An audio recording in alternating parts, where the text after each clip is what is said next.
Olá,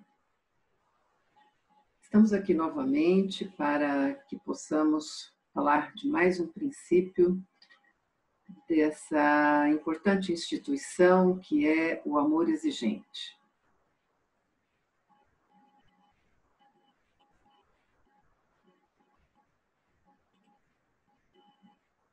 Estamos aqui para passar para você que deseja trabalhar com essa metodologia e que, com certeza, irá contribuir com o seu trabalho. Esse trabalho que a gente vai apresentar, ele é voltado para adolescentes e jovens de 13 a 17 anos. E começamos dizendo que, para falar sobre esse princípio, precisamos começar a pensar que ninguém é igual a ninguém. Vamos ver por quê. Meu nome é Eusânia, sou artista plástica e arte educadora, e fiz artes e também fiz mestrado e doutorado em educação escolar e sou voluntária do Amor Exigente em Araraquara. Esse jovem, ele precisa chegar nesse espaço, seja que espaço que for, com uma recepção de muito carinho. É um acolhimento que é importante a gente trabalhar com eles, para que, primeiro, eles sejam bem recebidos e que também eles se sintam muito acolhidos e que a gente é muito feliz por eles estarem ali. E que eu sempre digo nesses vídeos que a gente tem feito que a escuta é uma das coisas mais importantes que a gente tem que fazer com esse jovem.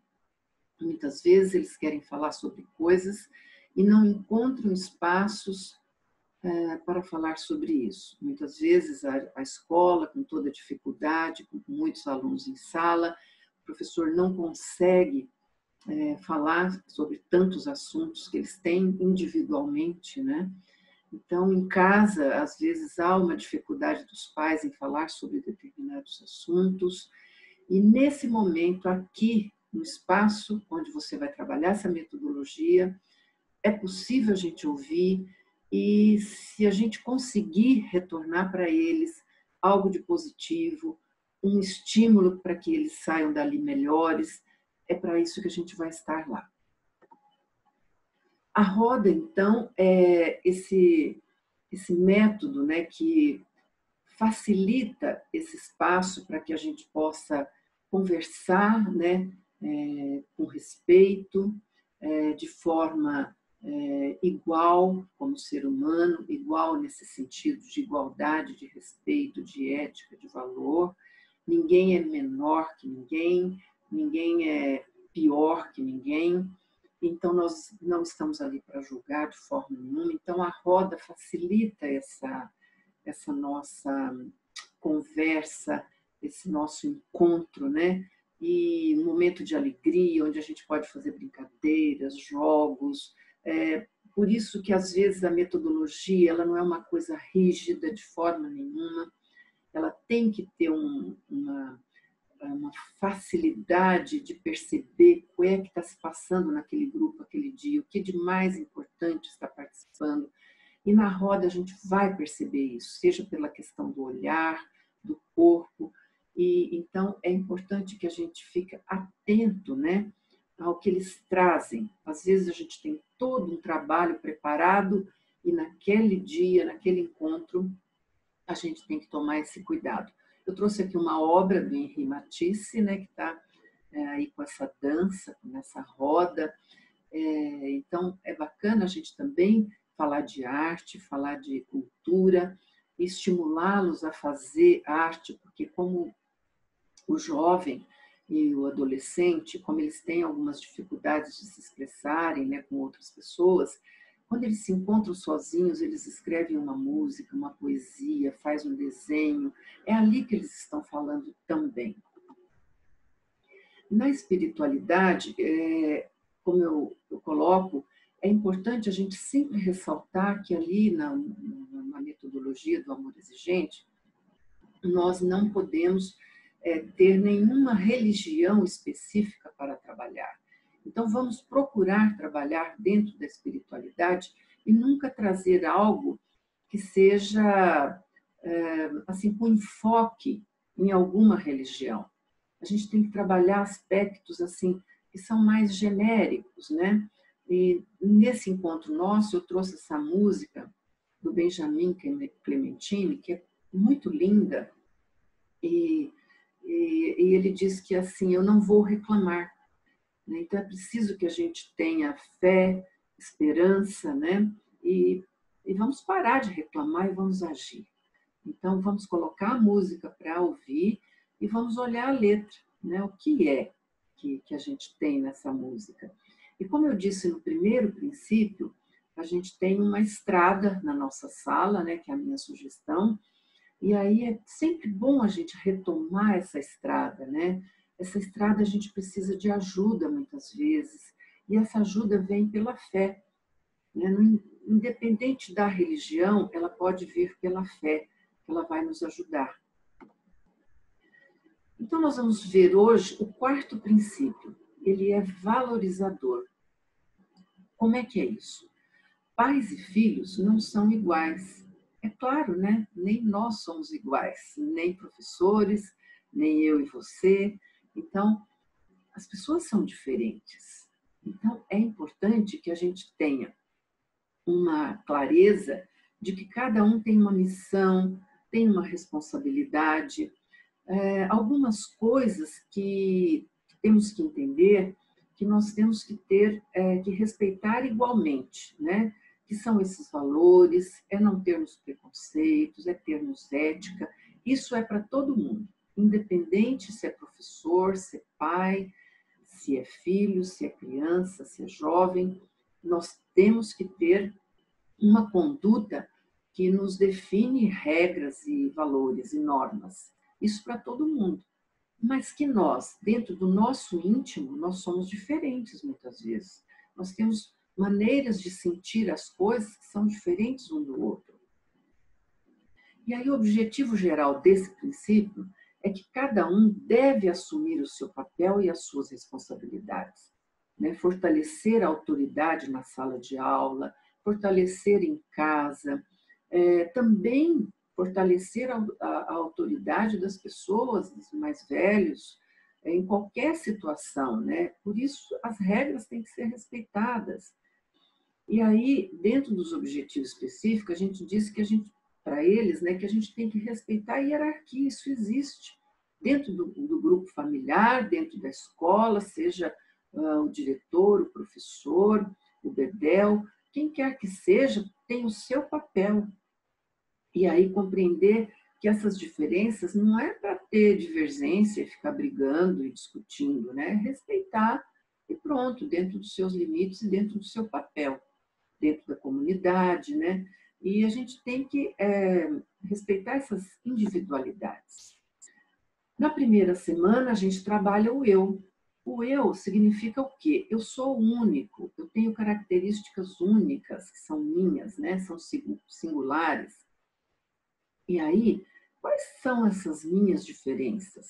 Eu preciso me conhecer, eu preciso entender quais são os meus sentimentos. Então, perguntar isso para o jovem, né? Será que a gente precisa também, como adulto, como professor e pais, rever alguns conceitos? Gente, o mundo não é o mesmo, né? Não é o mesmo que 10 anos atrás, não é o mesmo que 20 anos atrás, não é o mesmo que 2 anos atrás. Se a gente for pensar quantas coisas mudaram nesse mundo, né? A gente não tinha celular há muito pouco tempo atrás. Então, é importante também que nós, educadores, possamos rever o nosso papel, a nossa conduta, os nossos pais e os nossos conceitos. E também, eu sou frágil em algumas coisas, gente. A gente não é esse poder todo que a gente acha que tem, não é verdade? A gente tem, assim, tantas fragilidades, né, a serem trabalhadas. A gente não aguenta muita coisa, né? E com relação ao outro? Como eu sou com relação ao outro? Eu entendo isso? Será que eu respeito na minha casa as diferenças familiares, como é que eu faço isso para entender? Talvez uma das formas mais importantes é o diálogo, é conversar, né? E aí procurar cada um melhorar um pouquinho, ceder um pouquinho. E na sociedade? Será que eu vejo o outro como uma pessoa que necessita, que precisa de mim, que eu preciso ajudá-lo, né? Que às vezes ele não tem essa compreensão que eu tenho das coisas, né? E aí tentar me colocar à disposição das pessoas também para ajudá-los. E aí tem uma atividade que eu acho que vai ser bem bacana isso com relação a você e a convivência com as outras pessoas. A gente vai fazer uma caixinha com várias palavras falando do princípio. E aí coloca dentro dessa caixa e cada um vai pegar uma palavra dessa. Vai pegar uma palavra dessa, pensar sobre essa palavra. Você pode escrever algumas outras palavras sobre isso, né? Eles podem escrever sobre isso.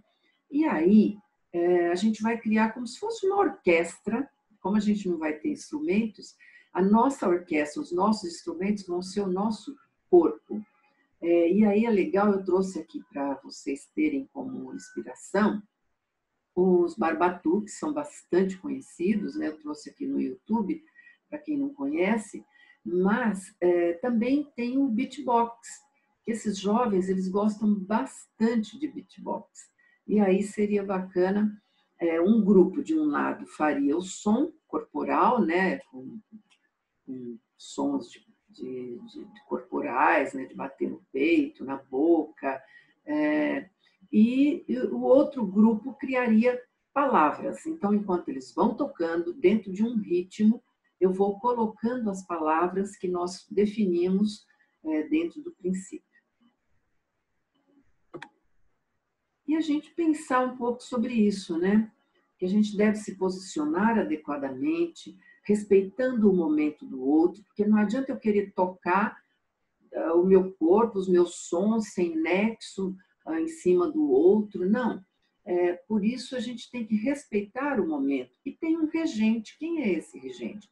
Uma hora é o professor, uma hora é o pai, uma hora é a mãe. Então esse regente vai deixar algumas noções, né, de momentos em que eu posso entrar, em que eu posso falar. Então, essa montagem dessa orquestra é como se fosse a nossa vida, o nosso momento, né, junto com a família, junto na escola. Imagina numa sala de aula todo mundo falando ao mesmo tempo. Não, tem que ter uma organização, tem que ter uma harmonia, né? E cada instrumento tem o seu valor, né? Isso é muito importante.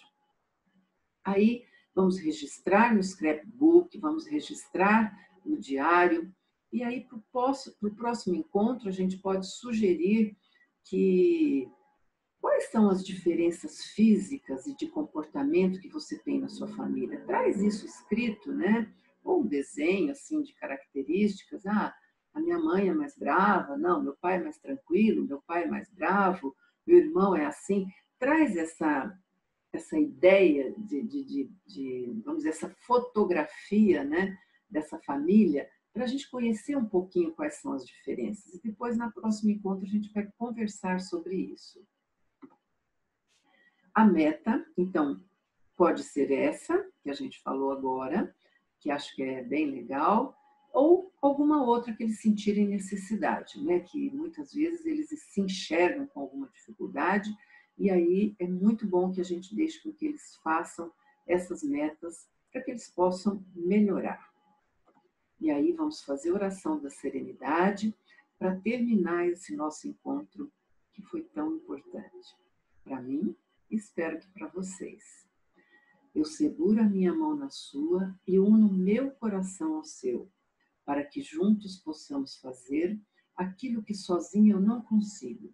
Concedei-me, Senhor, a serenidade necessária para aceitar as coisas que eu não posso modificar, coragem para modificar aquelas que eu posso e sabedoria para distinguir uma das outras, força, fé e alegria.